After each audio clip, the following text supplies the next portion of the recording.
નમસ્કાર, હું છું આપણી સાથે કિશન તિવારી. આપ જોઈ રહ્યા છો ઇન્ડિયા ન્યૂઝ ગુજરાત અને સમાચારોની શરૂઆત કરીએ આપણે હવે જૂનાગઢથી. તો જૂનાગઢના ઝાંઝરડા ચોકડી નજીક આવેલા ગિરનાર કમલમ ભાજપ કાર્યાલય ખાતે લોક દરબાર કાર્યક્રમનું આયોજન કરવામાં આવ્યું હતું. જૂનાગઢના ધારાસભ્ય સંજય કોરડિયાની અધ્યક્ષતામાં આ લોક દરબારનું આયોજન કરાયું હતું અને જેમાં શહેરના વિવિધ પ્રશ્નો અંગે ધારાસભ્ય સંજય કોરડિયા સમક્ષ પોતાની રજૂઆત કરી હતી.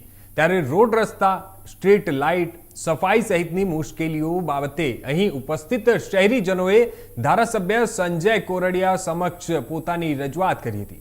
અને આ તકે ધારાસભ્ય સંજય કોરડિયાએ જણાવ્યું હતું કે શુક્રવાર સેવાનો વાર કહેવાય છે અને આજે લોક દરબારનું આયોજન કરાયું છે, ત્યારે લોકોની સેવા કરવાનો અવસર પ્રાપ્ત થયો તેની ખુશી છે.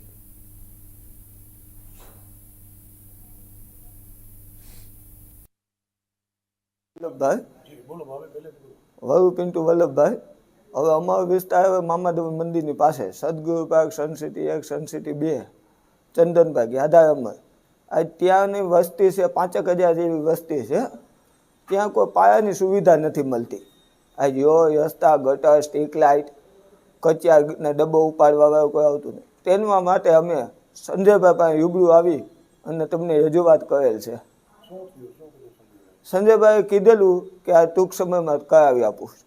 2 દિવસમાં અમને રસ્તાનું કીધું છે કે થઈ જશે અને સ્ટ્રીટ લાઇટને કચિયા માટે અમને ટૂંક સમયમાં ચાલુ થઈ જાય એવું કીધું છે સંજયભાઈએ.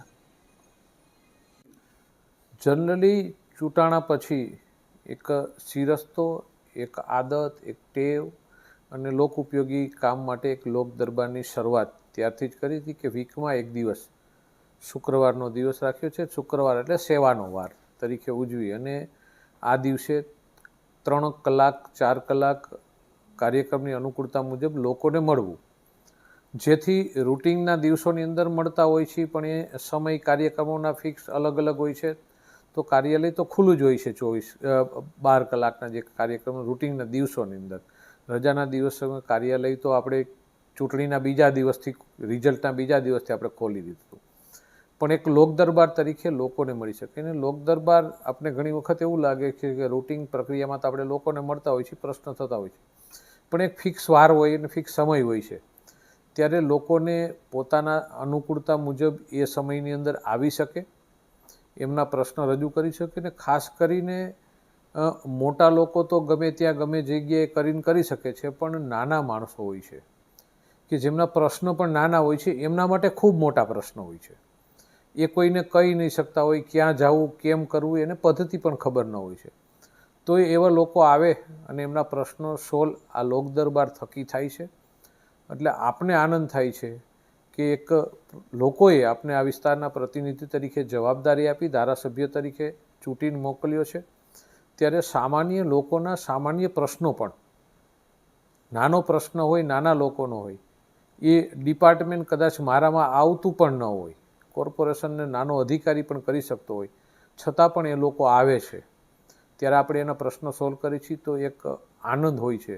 અને જ્યારે આજે સેવાવાર તરીકે શુક્રવારે હોય છે ને, ત્યારે એટલી શાંતિ થાય છે મનની અંદર કે કેટલા લોકોના કેટલા વર્ષો થયા કે કેટલા સમય થયા જે પ્રશ્નો પડ્યા હોય, એ પ્રશ્નનું આપણે સોલ્યુશન કરી શકીએ છીએ. એટલે એક શાંતિની નીંદર આ દિવસે આપણે આવે કે લોકોના પ્રશ્નો આપણે સોલ્વ કરવા માટે લોકોએ જે જવાબદારી આપી છે એમાં કંઈક આપણે સાર્થક થઈ રહ્યા છીએ. એટલે મારે લોકોને વિનંતી છે. નમસ્તે, મારું નામ ભરત ઓડેદરા છે અને હું સદગુરુ પાર્ક, જે મામાદેવ મંદિરની પાછળનો વિસ્તાર કહેવાય, મધુરમથી આગળ, પેટ્રોલ પંપથી આગળનો વિસ્તાર છે, ત્યાં અમે બધા નાગરિકો વસવાટ કરીએ છીએ. અને ખાસ અમારી જે રજૂઆત હતી એ સંજયભાઈ કોરડિયા સાહેબને મળવાની એ હતી 3 મુદ્દા. કે એક અમારા રસ્તાઓ, બીજું સ્ટ્રીટ લાઇટ અને કચરાના નિકાલ માટે. એટલે એને અમારે રજૂઆત કરી અને એક રસ્તાનો પ્રશ્ન છે જે ભૂગર્ભ ગટરના લીધે ખોદકામ થયું છે, એ 24 કલાકની અંદર કામ ચાલુ કરાવી આપવા વાત કરી છે. સાથે સાથે જે કચરાની અને બીજું સ્ટ્રીટ લાઇટ એ જુડામાં આવે છે, એટલે એ ટૂંક સમયમાં કમિશનર સાથે વાત કરી અને એનો વહેલો તકે નિકાલ થાય એવી